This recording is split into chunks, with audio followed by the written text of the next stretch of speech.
Bon, c'est pas parce qu'on est en semaine de repos qu'il faut arrêter notre routine. On va tester les marqueurs et on va attaquer les choses sérieuses. Tu cut, tu feras ça.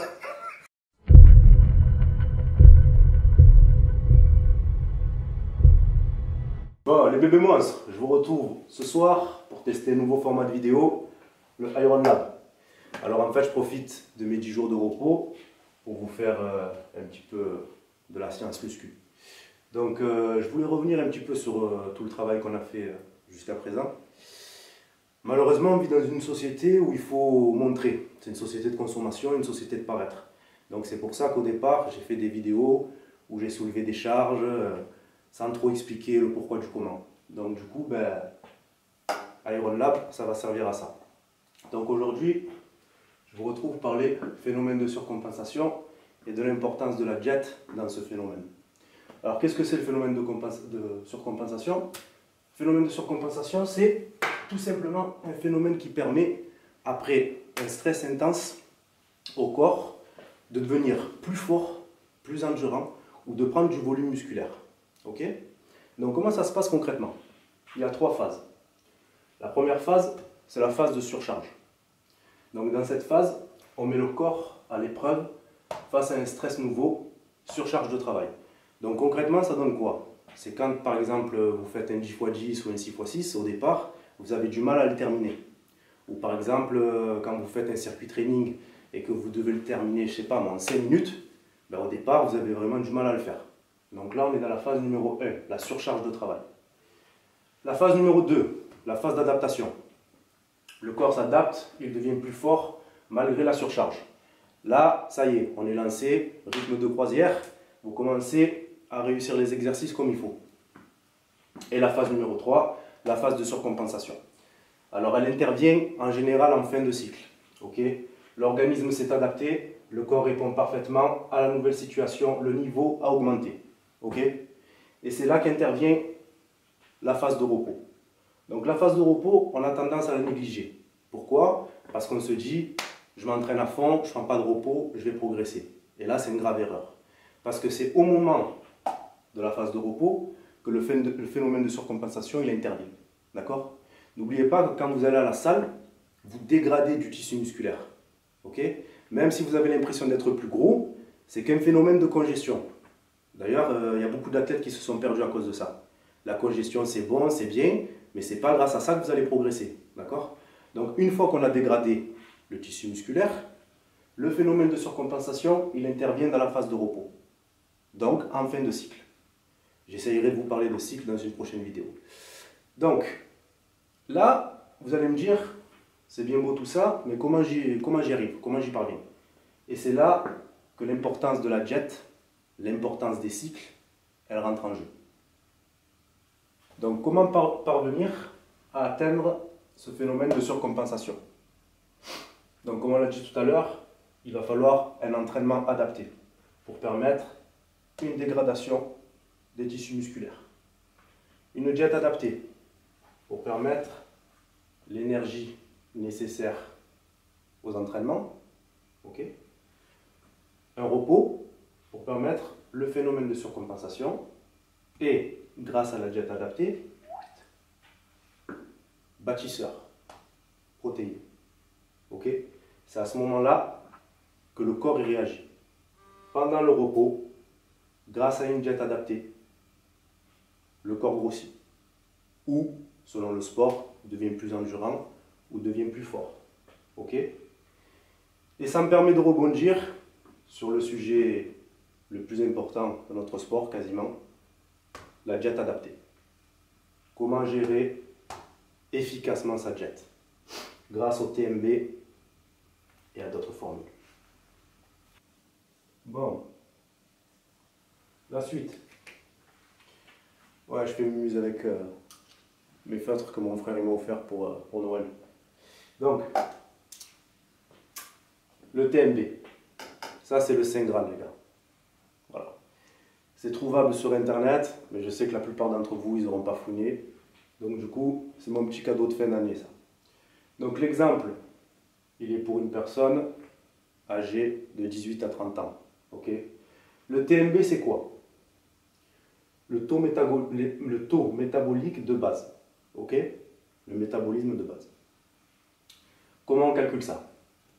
14,4 fois le poids du corps, plus 313 fois la taille.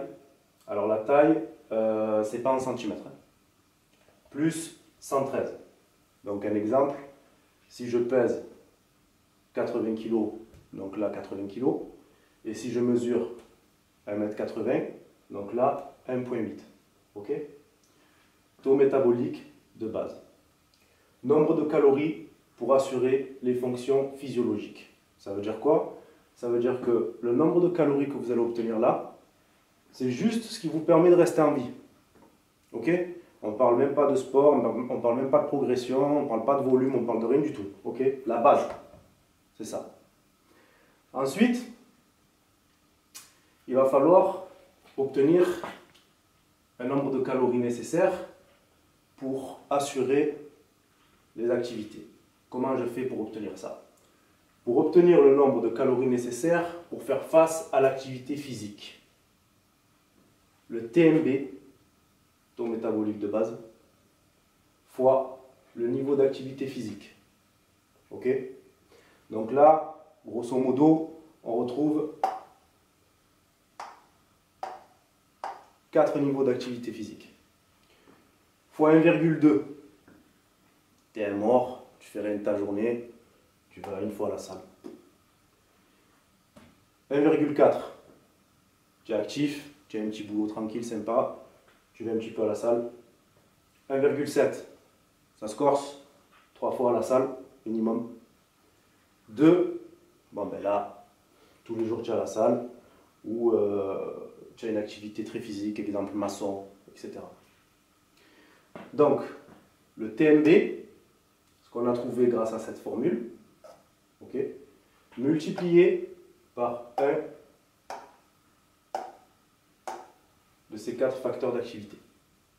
Ok?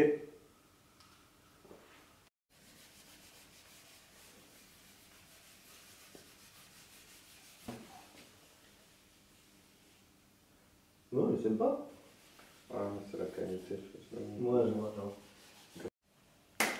donc, avec tous ces calculs, on obtient dépense totale d'énergie. Ok? TMB fois NAP.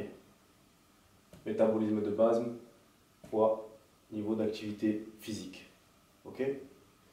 Donc, ensuite, tout dépend de la périodisation dans laquelle vous vous trouvez. Prise de masse ou sèche. À ce moment-là, on ajuste progressivement de 10 à 20% les calories en fonction des objectifs. Si je suis en masse surplus, 10 à 20%. Si je suis en sèche, déficit de 10 à 20%. Bien entendu, le type d'entraînement il est complètement différent. Okay? Et dans la période de sèche, il faudra aussi rajouter du cardio. Voilà, donc en gros, on vous sert un gâteau qui paraît tout fait, tout préparé. Je calcule tout ça, j'obtiens ma dépense totale d'énergie, je fonce à la salle, je fais mon ajustement et tout devrait bien se passer. C'est un peu plus compliqué que ça.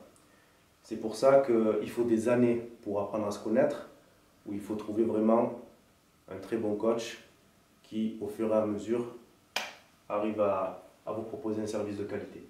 Donc, il y a des facteurs collatéraux à prendre absolument en compte si jamais vous voulez que ça fonctionne. Le morphotype, endomorphe, mésomorphe, ectomorphe. Vous le savez, on n'est pas tous nés égaux et il y a plusieurs catégories d'individus. Okay. Ensuite, le calcul des macronutriments.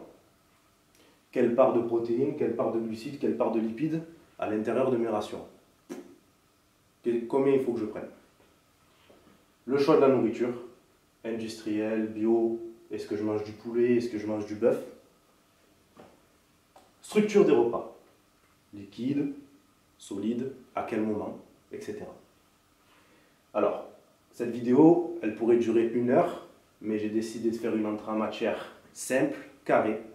Si jamais ça vous a plu, on partira dans le détail. Ok? N'hésitez pas à le marquer dans le commentaire. Les gars, je vous souhaite bonne réception. Iron Soda le building. Et au fait, j'ai oublié, spécial dédicace à Max Tem. Tem? Nem, t'as dit. Max, t'es mort, ok? Gros, j'ai hâte de te rencontrer. Tu fais partie de mon armée maintenant. Spécial dédicace à Marine, à Los Angeles, au Gold Gym. Spécial dédicace à Bebcat et spécial dédicace à ma team.